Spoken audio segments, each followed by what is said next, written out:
والبحث عن مصادر اقتصادية غير البترول ووجودها مع دولة اندونيسيا العظيمة في الجي 20 من الدول الاقتصادية. وجدت المملكة أنه الأفضل الاستثمار في الدول الإسلامية وتنمية الاقتصاد في الدول الإسلامية مجال اقتصادي جيد، وهناك استثمار ربما سمعتم عن استثمار وزارة شركة أرامكو مع برتامينا، وهناك مجالات كثيرة ربما تسمعونها إن شاء الله خلال الزيارة من توقيع اتفاقيات في جميع المجالات الاستثمارية والتعليمية والدينية إن شاء الله. مجالات كثيرة في التعليم وفي الشؤون الدينية وفي الشؤون الاقتصاد والاستثمار، الشؤون الثقافية، شؤون الحج، أيضا ربما إن شاء الله في الشؤون الأمنية، وسبق التوقيع على اتفاقية عسكرية ما زال العمل جاري فيها ولله الحمد.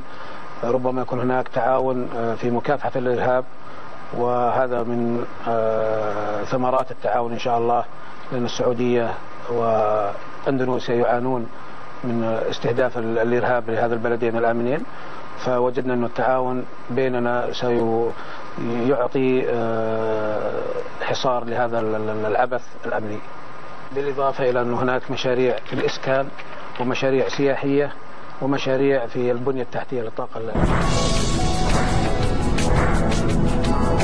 Kedatangan Raja Arab Saudi Salman bin Abdul Aziz Al Saud menarik perhatian karena banyaknya rombongan dan sejumlah persiapan lawatan yang berbeda dari kedatangan pimpinan negara-negara lain pada umumnya. Dengan jumlah rombongan mencapai 1.500 orang, barang bawaan Raja Salman dan rombongan bahkan mencapai 20 pesawat atau 20 penerbangan, termasuk mobil Mercy khusus untuk membawa Raja Saudi tersebut.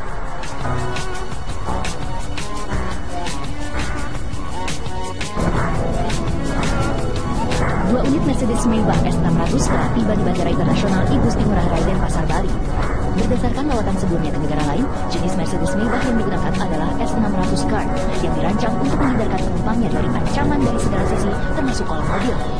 Kaca mobil ini dibuat dari bahan aramid dan komponen plastik serta dilapisi polikarbonat yang tahan lontaran serpihan. Kaca ini juga menawarkan perlindungan dari peledak dan anti peluru senjata serbu. Wow, super aman bukan?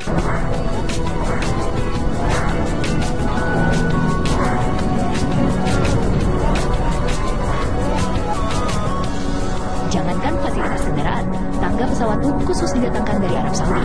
Tangga tersebut berwarna putih dan berhiaskan kaligrafi emas di bagian atasnya. Tangga motorik tersebut memiliki fungsi yang sama dengan eskalator, sehingga sang raja tak perlu banyak-banyak melangkahkan kaki saat turun dari pesawat. Apalagi usia Raja Salman telah menginjak 81 tahun.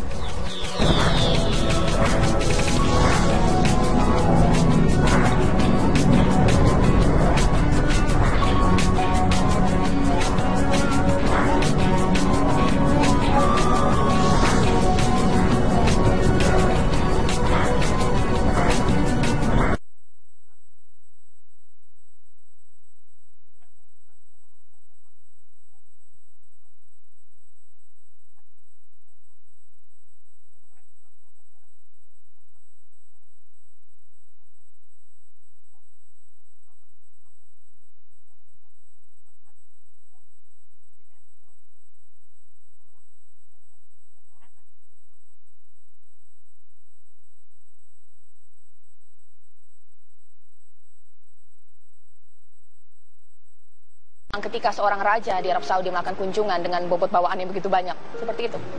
Ya, itu tadi yang saya katakan bahwa dasar politik Saudi itu kan kekeluargaan itu, sehingga yang dibawa itu antara pejabat negara dan keluarga kan hampir sama, sehingga misinya juga diplomasi dan juga misi liburan, sehingga waktu yang diperlukan itu juga sangat panjang ya, sampai 9 hari. Tapi sebenarnya itu kalau saya boleh mengatakan, rakyat Indonesia kalau berkunjung ke Saudi itu rata-rata juga 9 hari, bahkan bisa lebih ya. Karena paket umroh itu kan 9 hari. Mungkin dari prinsip ini ya. Dan hari demi hari itu kan rakyat Indonesia yang berkunjung ke Saudi sangat besar ya. Nah, saya kira wajar kemudian Raja membawa untuk menunjukkan bahwa ini keluarga Raja juga ya. Masyarakat rakyat Saudi juga banyak begitu ya. Untuk mengimbangi kunjungan rakyat Indonesia yang setiap saat ya. Dengan batas waktu yang 9 hari itu. Nah, ini kan juga saya kira menarik untuk dilihat ya dari sisi budaya ya, kedua yang berusaha untuk mencari kesamaan-kesamaan yang ada. Selain memang kemudian bawaannya banyak gitu ya, kita juga tahu juga dia menginginkan atau juga mempersiapkan bahwa ketika berada di sini juga dalam servis yang terbaik gitu ya. Hal yang lumrah nggak sih? Saya kira itu hal yang wajar kalau kita kemudian melihat apa yang biasa terjadi di Timur Tengah ya. Memang seperti itu. Jadi kemudian kita juga harus melihat bahwa persoalan diplomasi ini jangan hanya dilihat yang formal-formal saja ya. Pertemuan dengan presiden, wakil presiden, dengan DPR dan lain sebagainya. Sign kesepakatan dan lain sebagainya. Tetapi sebenarnya juga harus dilihat di balik itu. Bahkan kejadian itu bisa terjadi, keputusan itu bisa terjadi ketika di Bali begitu ya. Akan terjadi tambahan yang lebih positif boleh jadi ketika itu. Ini kan karena model politik yang bersifat kekeluargaan itu. Jadi tidak harus di depan meja kemudian terjadi kesepakatan ya. Boleh jadi di luar itu ketika berlibur tiba-tiba kemudian ada kesepakatan lintasan yang disampaikan oleh raja atau keluarga, pangeran dan sebagainya untuk menambah nilai investasi dan lain sebagainya. Itu juga saya kira sangat-sangat informal. Oke, meskipun memang kunjungan ini kan simbolis, pastinya kan nanti kan ada runtutan hal yang dilakukan jika kemudian melakukan kerjasama ya antara Indonesia dan juga Arab Saudi. Tapi agar kunjungan ini juga bisa kita hadapi dengan maksimal mungkin, apa yang harus dilakukan oleh eksekutif kita dan juga legislatif kita ya? Ya, saya kira selama 9 hari itu akan selalu menjadi pembicaraan ya baik di Indonesia maupun di Saudi sendiri ya terhadap katakanlah pelayanan, sambutan dan lain sebagainya. Artinya walaupun kunjungan kenegaraannya formalnya 3 hari, tetapi itu artinya juga sampai kepada hari terakhir ya, sampai kemudian beliau maintain hubungan, kemudian say goodbye, selamat sampai di sana. Setelah itu akan dikembangkan kerjasama berikutnya. Nah sekarang ini kan seperti test case saja untuk melihat sejauh mana keseriusan katakanlah ya Indonesia ya untuk kemudian menjalin hubungan yang lebih mesra dengan Arab Saudi. Nazarudin melihatnya seperti ini, langsung dari Makassar. Selamat malam, Pak. Selamat malam, Assalamualaikum warahmatullahi wabarakatuh. Ya, saya senang sekali ya berkesempatan pada malam ini. Kebetulan saya ada acara di Makassar dan begini Mbak, saya baru juga kembali dari Riyadh ya kan. Sempat ngomong-ngomong dengan beberapa kawan-kawan di kalangan akademisi dan pengusaha di Saudi Arabia ya. Saya juga bertanya kira-kira apa yang menjadi motif kunjungan raja sedemikian lama dan sedemikian jumlah besar yang akan berkunjung.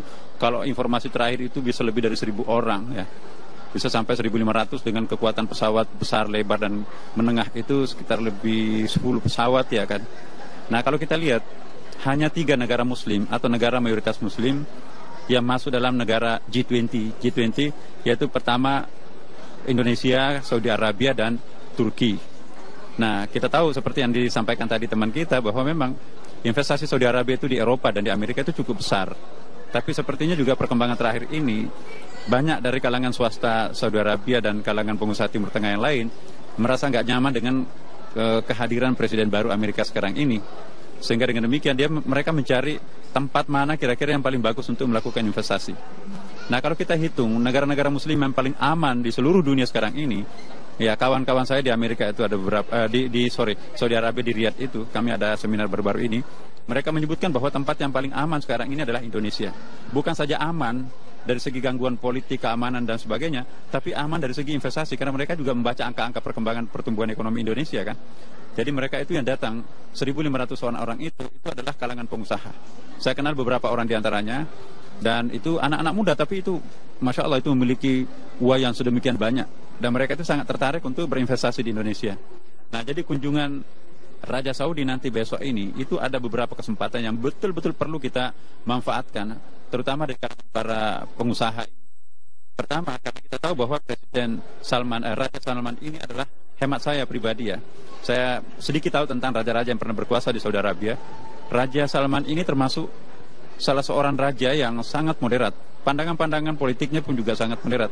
Makanya itu terjadi modernisasi di lingkungan universitas-universitas yang ada di Saudi Arabia.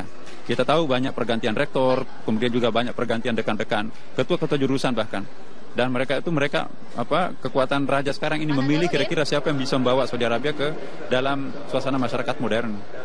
Jadi sering kita baca sekarang ini, wah ini kok Saudi Arabia ini mungkin krisis ekonomi. Enggak, terjadi semacam rasionalisasi manajemen pemerintahan Saudi sekarang ini. Jadi menerapkan apa yang disebut dengan penerapan pembangunan efisien dan efektif itu sekarang sedang terjadi di Saudi Arabia. Jadi potensi-potensi mereka itu dimanfaatkan untuk memperkembangkan ekonomi mereka. Nah terakhir untuk kita di Istiqlal juga selaku imam besar, ketika kami menerima tim advance mereka, ya salah seorang petinggi dari Saudi Arabia pada waktu itu, saya sendiri yang terima. Alhamdulillah, mereka juga sangat agak kesulitan untuk menerjemahkan bagaimana caranya nanti ini Raja Saudi ini harus mendaki ke lantai 2 Masjid Istiqlal. Nggak ada lift kita pada waktu itu. Lift yang ada itu hanya lift untuk penyandang cacat, itu lambat sekali naik ke lantai 2-nya. Terus saya ditanya, apakah bisa Istiqlal membangun sebuah lift? Saya bilang, insya Allah bisa. Akhirnya pada malam itu, sore pagi hari itu saya langsung ketemu dengan salah seorang pejabat kita. Terusan saya ingin sebutkan namanya di sini. Saya berterima kasih kepada Ibu Rini, ya, Menteri BUMN. Ibu, kami akan kedatangan tamu, tapi liftnya Istiqlal ini belum ada. Nah, loh, ini kan waktunya sudah mepet ini Pak Nasar, apa bisa? Saya bilang terserah Ibu, kira-kira mungkin yang paling tahu tentang bisa atau tidaknya itu adalah tim Ibu nanti. Akhirnya Ibu dalam waktu yang sangat singkat berkomunikasi dengan seseorang. Kita butuh waktu 28 hari pada waktu itu. Akhirnya Ibu Rini mengatakan, insya Allah bisa Pak Nasar. Dan siang itu juga langsung timnya datang, kami terima. Dan kerjanya 24 jam. Subhanallah, dalam tempo tidak sampai 28 hari. Baru 2 minggu dari hari ini, itu sudah bisa dipakai liftnya itu. Dan liftnya termasuk, ya bagus ya. Kami berterima kasih kepada Waskita Karya, ya. Kebetulan dirutnya itu adalah teman kita juga, ya, jamaah kita. Alhamdulillah. Baik. Pada kesempatan ini juga saya berterima kasih kepada Waskita Karya. Di samping itu juga ada persiapan lain tentunya, ya. Kita perbaharui semua karpet-karpet yang ada. Kemudian dalam waktu dekat ini juga akan ada dekorasi-dekorasi khusus lah di Masjid Istiqlal. Ya, bukan karena beliaunya akan datang, rajanya akan datang. Memang sudah sampai saatnya, seperti para pemirsa tahu. Ini kan kepemimpinan baru di Masjid Istiqlal, saya juga baru, dan teman-teman dari Badan Pelaksana pun juga baru. Kita mencoba untuk menciptakan Masjid Istiqlal yang ramah terhadap tamu-tamu asing, ramah terhadap orang kita sendiri, pokoknya ramah untuk semuanya. Insya Allah Istiqlal untuk semua, dan akan menjadi masjid kebanggaan kita, khususnya umat Islam di Indonesia. Baik Pak Nazarudin, nah dengan kunjungan ini, DPR sudah bersolek, Istiqlal juga sudah bersolek. Pertanyaan saya, apakah kunjungan atau lawatan ini juga bisa dinikmati oleh masyarakat kebanyakan pada saat kemudian kunjungan tersebut? Masyarakat awam boleh nggak sih kemudian melihat gitu, ikut menikmati kunjungan tersebut? Bagaimana Pak? Iya, kita tidak ada masalah. Kita nggak bisa melarang orang datang ke masjid siapapun, asal tujuannya untuk beribadah terutama, ya kan. Dan kita pun juga di Istiqlal itu kan sudah ada sistem pengamanannya, jadi juga tentu sudah steril, ya. Teman-teman juga dari Pas Pampres itu sudah sangat siap untuk. Dan yang jadi tantangan kami sekarang ini, terlalu banyak yang meminta kami, grup-grup pengajian, grup-grup jamaah dari masjid-masjid lain, ingin sekali menjadi jamaah Masjid Istiqlal, ingin hadir menyaksikan Raja Saudi di Istiqlal. Baru tadi ini pucuk pimpinan Muslimat Nahdlatul Ulama itu mau membawa masanya ke Istiqlal dalam rangka ikut serta menjemput Raja Saudi. Ya, jadi saya katakan kami akan berkoordinasi dari segi waktu dan dari segi pengamanan dan dari segi sistem nanti, bagaimana supaya nanti kehadiran Raja kita ini mungkin tidak terlalu terusik dengan sebuah sistem yang tidak dipersiapkan. Jadi kami ingin mencoba untuk melakukan koordinasi dengan semua pihak, terutama pihak kami internal Masjid Istiqlal. Bagaimana kehadiran jamaah-jamaah itu nanti, satu sisi mereka bisa menyaksikan tamu yang sudah lama memang ditunggu-tunggu oleh mereka, tapi pada sisi lain tamu kita yang datang ini juga tidak terusik dengan adanya pengaturan yang kurang pas, ya. Jadi kami tentu akan berkoordinasi dengan semua pihak, terutama pihak keamanan di Istiqlal dan juga aparat Pas Pampres, ya. Insya Allah segalanya kami akan lakukan. Tapi poin saya pribadi menganggap bahwa semakin banyak jamaah yang bisa hadir di Masjid Istiqlal dalam rangka ada tamu seperti itu saya kira menurut saya bagus, ya. Yang penting keamanan, kerapian dan ketertiban itu mungkin juga perlu kita lakukan. Apalagi besok itu kan bukan hari Jumat, ya kan. Jadi laki-laki dan perempuan bisa sama-sama hadir di masjid di ruang utama Masjid Istiqlal. Kalau hari Jumat, ya itu lantai utamanya hanya untuk laki-laki, perempuannya di atas. Nah, insya Allah direncanakan Raja Saudi besok ini, ya kepastiannya belum persisnya seperti apa manualnya kami belum terima, tapi rencananya akan sholat tahiyat masjid, ya. Kemudian melihat dan mungkin juga unsur pimpinan Istiqlal dan juga terutama dalam hal ini Kementerian Agama selaku penanggung jawab Masjid Istiqlal itu, tentu kami juga akan menunggu petunjuk-petunjuk dari Pak Menteri Agama dalam hal ini. Berikan dampak positif secara politik atau juga ekonomi. Tadi kan sudah sempat dibilang, nggak punya teman mungkin di Arab, mungkin cari temannya di negara-negara Asia, khususnya Indonesia gitu ya. Kuota haji salah satu yang kita harapkan ini menjadi lebih clear deh ya, seperti itu. Ya, saya kira sebenarnya persoalan kuota haji itu kan dari sisi kepentingan nasional itu adalah sebenarnya nomor sekian. Karena yang utama kan adalah bagaimana kemudian membangun, ya, hubungan dengan Arab Saudi, kemudian menempatkan prioritas ekonomi ini pada nomor satu. kalau ini sudah terjadi kesejajaran sebagai mitra strategis, maka sebenarnya masalah kuota haji ya, kemudian masalah-masalah perlindungan TKI itu dengan sendirinya akan settle. Jadi seperti itu. Jadi saya kira dengan dua hal memang antara ekonomi dan politik. Kalau di Arab Saudi kan memang tipikal karakteristik budaya mereka antara ekonomi dan politik itu menjadi satu kesatuan. Pemegang kekuasaan ekonomi adalah keluarga raja, kekuasaan politik juga keluarga raja.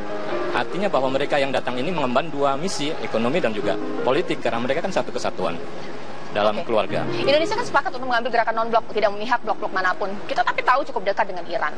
Tapi Iran dan Arab Saudi ini menjadi ekstensi yang berbeda. Gimana kita memposisikan diri ini? Jadi kita kemudian, tadi kita bicara masalah ekonomi ya. Kemudian sekarang kita bicara tentang bagaimana kondisi politik regional ya. Kalau kita ketahui kondisi terakhir memang Iran sedang ekspansif ya. Kekuatannya cukup kuat. Kemudian dibantu oleh Rusia ya, yang sedang bangkit ya, masuk ke wilayah-wilayah di Timur Tengah. Sementara Saudi yang memiliki teman setia Amerika, sebenarnya kan Amerika pada pemerintahan Trump ini mulai menarik diri. Sehingga sebenarnya Saudi dalam kondisi sendiri ya, mencari teman. Ini kalau dari sisi politik. Oleh karena itu, teman yang memiliki hubungan yang kuat ya, dari sisi ideologi politiknya ya, Sunni, maka sebenarnya adalah Indonesia. Hingga Indonesia kemudian menjadi alternatif ya di balik kunjungan untuk mencari teman, karena juga pendekatan Iran terhadap pemerintah Indonesia juga sangat intensif ya.